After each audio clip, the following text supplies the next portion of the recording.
chiffre d'affaires. Et ensuite, ils ont arrêté de la payer. Ils ont arrêté de la payer parce que les coûts, avaient 500 000 par jour. Les coûts de production d'usine. L'usine a eu un problème. Ah, ils produisaient ici au Cameroun. Et il fallait réinvestir de l'argent pour remettre l'usine sur pied. Donc, même si vous restez vendre les produits, tant que la machine qui produit, qui génère ces produits, elle s'arrête, ça veut dire qu'à un moment donné, le stock va s'épuiser et tout va ça dans l'entreprise pour pouvoir pallier à ce manquement, à baisser les salaires, pour pouvoir réinvestir sur l'usine de production. Et donc, elle était pas contente, elle est partie. Donc, quand elle est partie, je lui ai demandé, qu'est-ce que tu as fait en ce temps? Elle m'a répondu, elle a postulé dans plusieurs entreprises et on ne l'a pas retrouvée jusqu'à ce qu'elle prenne. Avec ce CV-là de près, Avec ce CV, avec ces chiffres qu'elle avait eu, là. Je lui ai demandé, est-ce que tu connaissais comment construire ça? Il dit, oui, non, faut construire tout ça devant moi. Et tout. Je connaissais ça plus que pour parler au client, tandis que je le convainc, je lui dis les produits qu'on utilise, comment ça se fait, et tout. Je lui ai demandé, mais, et tu connaissais comment est-ce que, on faisait pour vendre, comment est-ce que tu es en contact avec les clients? Il dit, oui, j'étais responsable marketing, c'est moi qui montais toute la chaîne, on utilisait les pages Facebook, TikTok, on avait des sponsors, on était monté sur tout. Il dit, et tu n'as pas pensé que tu pouvais mettre en propre marque ou qu'on se pensait? Non, elle me répond, non, c'est difficile.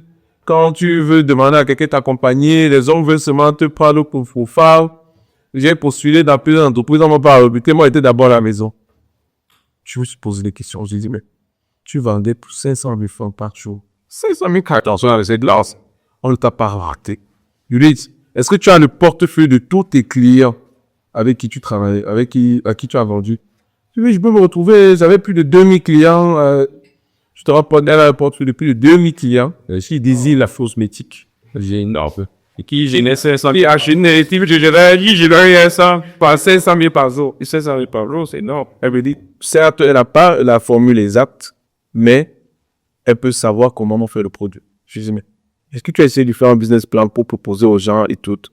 Est-ce que tu sais que ce portefeuille de 2000 personnes qui sont intéressées par les produits de cosmétiques, c'est une niche à faire valoir. Est-ce que tu allais le proposer ça à tes anciens? Là, tu demandais le travail. On a dit non, on ne me laissait même pas l'occasion. Quand nous postulons, on ne me rappelait pas et tout. Je lui dis, mais attendez, tous les jours, mais qu'est-ce que vous voulez? Donc, tu te rends compte, une dame comme ça, qui a la capacité de vendre et qui s'est retrouvée au chômage. Aujourd'hui, dans mon entreprise, quand même, je te promets, elle fait du bon chiffre. Elle a fait du bon chiffre, pas pour moi, parce que vraiment, elle a voyagé. Elle est très compétente. Mais elle a passé pratiquement 2 ans à la maison. Parce qu'elle ne savait pas comment convertir ce travail qu'elle a fait là, en entrepreneuriat.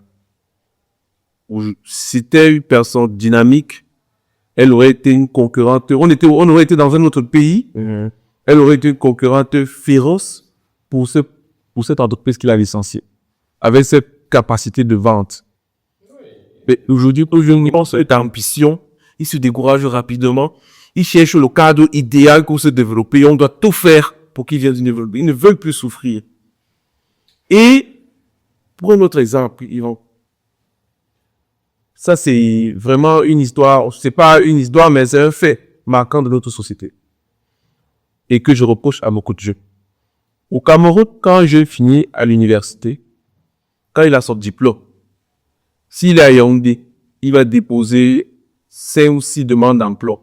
Il va s'asseoir à la maison, il va dire à sa tante ou son oncle, son bain que le Cameroun, c'est les réseaux, c'est les sectes. Je ne peux pas travailler, j'ai déposé 6 demandes, je ne m'en pas appelé. Quand un jeune, en moyenne, sort de l'université en France, tu sais combien de demandes d'emploi il fait? Celui qui n'a pas fait de demande d'emploi, il fait 180 demandes d'emploi. 180 demandes d'emploi. Et Yvan, qu'est-ce que tu vas me dire?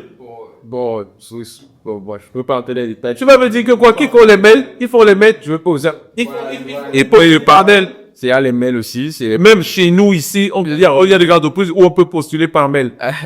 Il y a des Si un jeune qui sort de l'école, le temps de trouver un emploi décent, ou bien tu vas pouvoir suivre ses capacités, il dépose, je mets à défi tout jeune qui sort de l'université, pas un faux diplôme qu'il a acheté, qui a eu sa compétence, qui fait 80 demandes d'emploi, qui me dit si on ne l'appelle nulle part.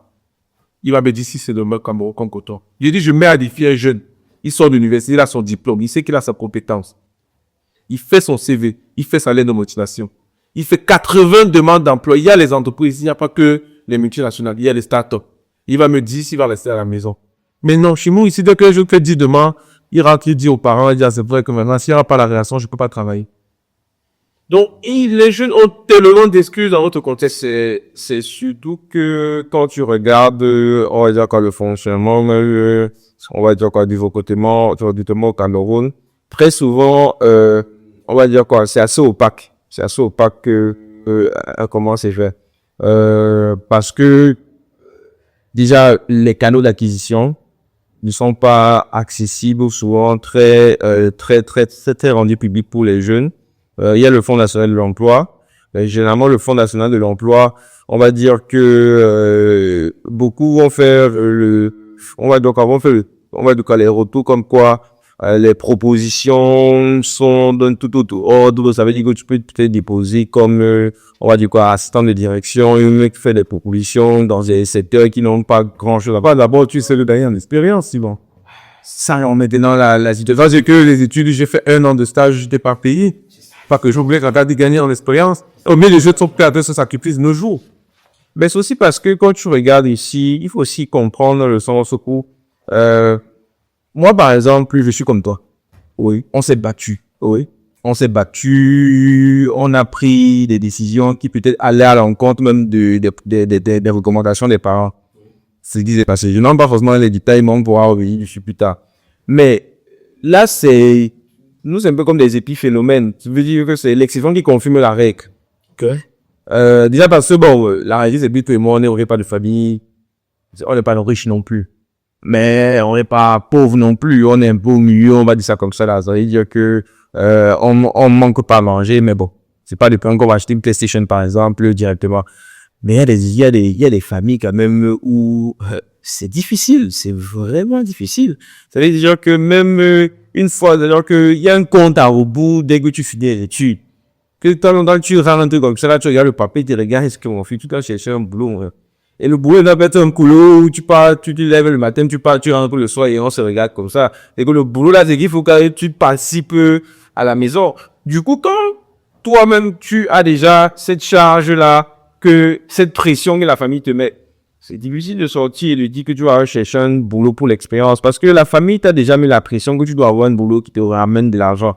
On n'a pas le temps d'attendre que tu fasses l'expérience parce que nous, on s'est abattu pour que tu sortes de l'école, pour que tu aies ton diplôme. Il y a cette pression familiale là, sociale même que dès que tu sors de l'école, tu pourras déjà chercher, avoir un travail. Et pas un travail d'expérience, un travail qui est luminaire. Moi-même récemment, on a recruté pas mal de jeunes et on discutait avec eux. Et s'il y a une chose qui est revenue, des jeunes qui sont à peine de l'école, hein, oui. S'il y a une chose qui est revenue, c'est surtout au niveau la discussion, la grande discussion qu'on a, enfin de grande discussion, du moins dans les discussions qu'on a avec eux, c'est le salaire, le contrat, ceci, qui est très bien. Mais quand on essaie un peu de pousser autre, tu comprends que les familles mettent la pression. On t'a abonné à l'école, on s'est battu pour que tu fréquentes dans les bonnes conditions. Tu dois maintenant te battre aussi maintenant pour nous alléger la blague. Et il n'y a pas de, on va dire quoi, de décalage après 1 an. Bon, on te laisse encore 1 an ou 2 ans. Non.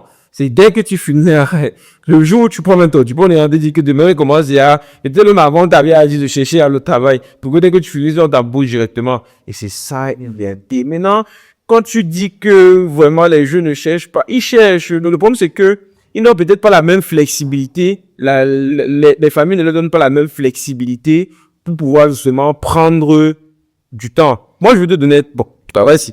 Après, j'aimerais quand même d'entendre dessus, sur ça, parce que après, je vais te raconter une petite anecdote aussi. Je vais te donner un cas typique. Communauté nordiste en général, pour ne pas indexer une population. On les identifie, tous ceux qui sont des familles nombreuses, ils ne partent pas à l'école. La plupart chez eux ne partent pas à l'école. Ceux qui ne sont pas scolarisés. C'est-à-dire, ces bailleurs qui sont dehors là, comme deux nordistes qui n'est pas scolarisés, qui squattent, dans notre contexte, on connaît très bien ça, ils squattent dans les chantiers. Généralement, les papas sont gardés, les enfants, ils ne commencent même pas la seconde.